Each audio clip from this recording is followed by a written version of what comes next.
Hey, it's Mike here from Job Ready English. This is a video which comes directly from a comment from one of our subscribers and I really liked it. So this is from NAF98 and maybe we can put a little screenshot of his comment, and he basically said, your content is great and has really helped me in my job search. Thank you very much. Would be interested to hear your thoughts on structured graduate schemes versus normal graduate jobs.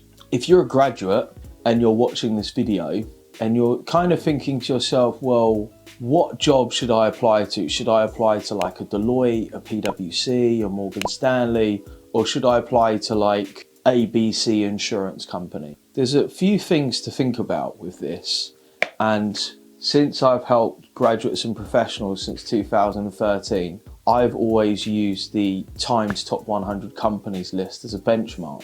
And the reason being is that you want to target companies, whether you think you're good enough or not, and generally good enough just means you have a 2-1. You want to go where there's the highest number of vacancies, the greatest number of opportunities, the greatest opportunity to have exposure to get the skills that you need, i.e. skill acquisition, and also pay, right? You want to get paid well for the things that you're going to be doing and what you're going to be learning, as opposed to a smaller graduate scheme. Now, importantly, when you're talking about a big graduate scheme, probably the biggest private sector graduate scheme in the UK is PwC, which comes after Teach First, which is public sector for graduate teach. And a lot of people, when I speak to them, they'll say, oh, I'm not good enough to work at PwC. And my response is, why not? If you look at their eligibility requirements, and recently they changed this, the only requirement they really had for most roles was that you had a 2-1 at bachelor's degree. And ultimately, I think that's now been removed. So really, your thinking that you are not good enough is not actually true. Now, the next thing is say, oh, it's so competitive.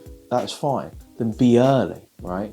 Ultimately, if there are 1,000 jobs available, you want to be one of the first 1,000 people to apply for those jobs. You don't want to be the last 1,000 of 50,000 people applying for the 100 jobs that are left. Half the battle is just being early. There are loads of really great resources out there from Bright Network, Student Circus, Target Jobs. Like, it's really not difficult to be on time and know when graduate schemes are going to open. A lot of people are just lazy, which kind of leads me to my next point, which is make sure that you plan ahead and you're really organized. That's why I always recommend, there's a video of mine and we can put it up in the description up above, called Trackers Are Winners. And very much a lot of the principles that I've learned have come from mental models of just looking at the world, and also from peak sports coaching. So there are some sports coaches that I absolutely love, like John Wooden is a really good example, who was an elite college basketball coach. I don't have any affinity for basketball, I don't watch basketball,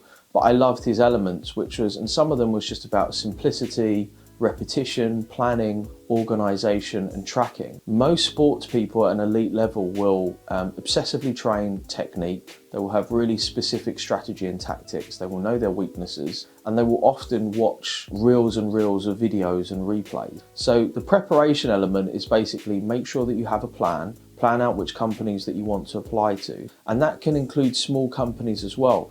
But the same principles are still true. Be early. And then part of being early is, well, if you get the opportunity, i.e. you submit your application, you make sure you tailor your CV to the skills and experience that are required, so you can make it through the application tracking system and the keywords and target matches using something like JobScan. The next thing that you really want to think about is, am I ready for the online tests? Am I ready for the interviews? Am I ready for the assessment centre? And of course, if you want to check out tons of courses where we have kind of broken down systems and principles and way to do that, just check out the link to courses.jobready.com. So in conclusion, should you apply for a big graduate scheme or a small graduate scheme was kind of what this was all about, really. I don't think it really matters. I think it's just about being early And also appreciating that, you know, if you're applying for a graduate scheme with 1,000 places versus a graduate scheme with 10 places, well, mathematically, if you're early, one is much more likely. And of course, there are other variables and principles that go with that. But the underlying simple principle is just to be early. Realistically, you shouldn't be applying for a job that's more than 7 days old. The reason being is there's already been a flurry of people that have applied for it, and probably half the jobs are gone, or maybe all of the jobs are gone.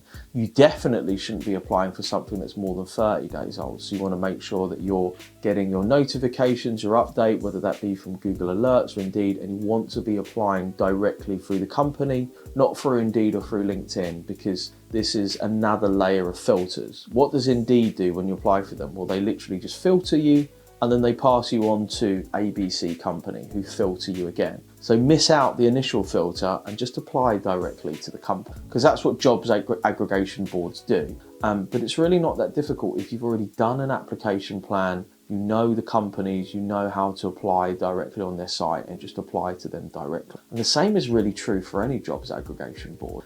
You're just going through an additional level of filter, but you're still, unless they're directly acting as a recruitment consultant, has the decision to make hiring choices, which very few recruitment consultants do.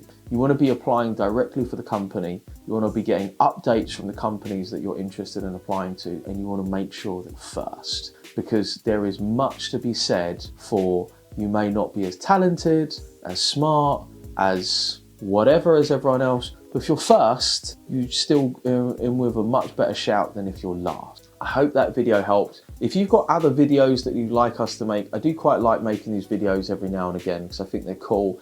And I always love making videos for our audience because personally, I do read through, or at least a member of my team will go through a lot of the comments. Anytime someone asks a question in our comments, I answer the question if it's a little bit obscure, and I really get a lot out of the fact that our videos are helping so many people. So please ask questions, tell us what videos you'd like. I'd love to know more about you. I'd love to know what kind of questions on your mind in 2023. And if I can do anything to help you, then I really do want to. Drop us a comment down below, like and subscribe, all of that good stuff. And wherever you are, whatever you're doing, I wish you the best of luck. See you later.